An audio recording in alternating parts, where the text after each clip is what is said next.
Dr. Caldecott, my name is Peter Spencer. I head up the Global Health Center at OHSU. And the gentleman who introduced you was a guest at my class on global health in changing environments. And I asked him to throw a tennis ball at me while I was lecturing to the students, and I picked up a frisbee to defend myself. Whereupon Dr. Harris picked up a larger ball and hurled it at me, whereupon I picked up a dustbin lid and protected myself.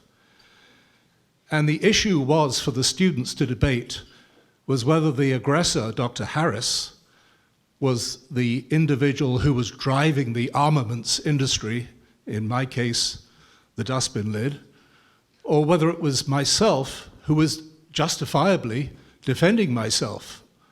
So who is actually driving the arms race? Is it the aggressor or the defender? Are you talking now about Russia and America?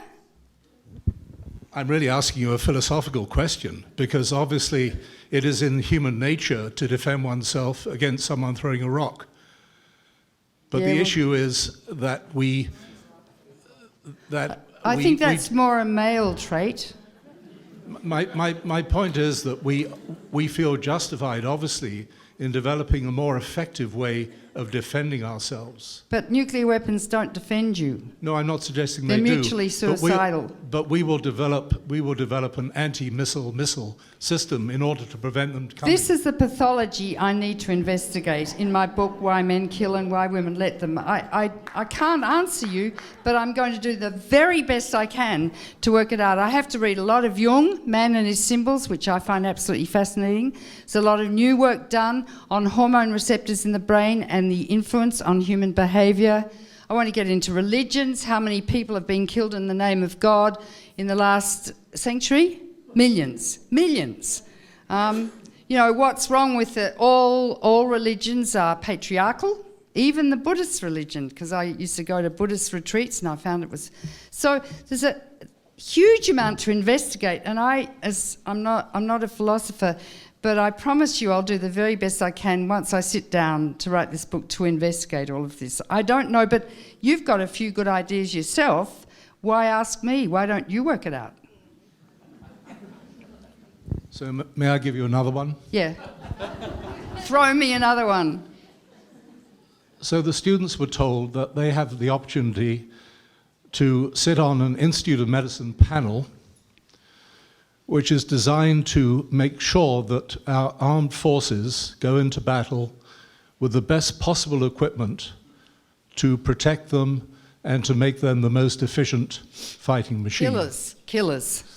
So the issue that I put before the students was whether or not they would burnish their CV and have a small honorarium and travel to Washington and sit on this prestigious committee, or whether or not they were actually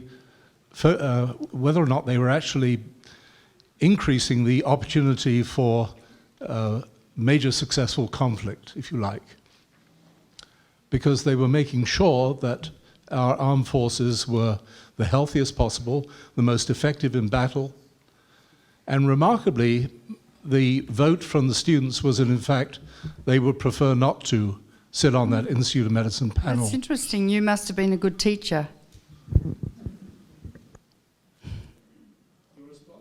Yeah, I think you've probably educated your students very well, and there's probably an innate morality too in your students, which everyone has. You see, I see a lot of, well, as doctors, we see a lot of stuff, and I've met a lot of men who are making weapons. I remember one man who was making cruise missiles, and I said to him, well, what about your children? He had young children. He looked at me with sort of dead eyes, and he said, I'm making money.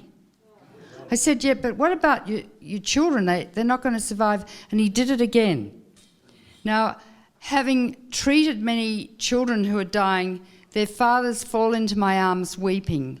Or men who've lived really wicked lives, like the cruise missile maker, on their deathbed.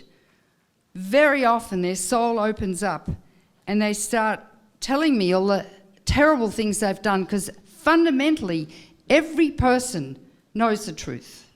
Every person knows what they're doing. And they're born with that purity and knowledge, and they die with it. But in the interim, many people cover it up and practice psychic numbing because they've got to earn money and all sorts of other things, dynamics that come into it. But fundamentally, everyone really knows. And I guess that's what you were tapping into with your students. I don't know.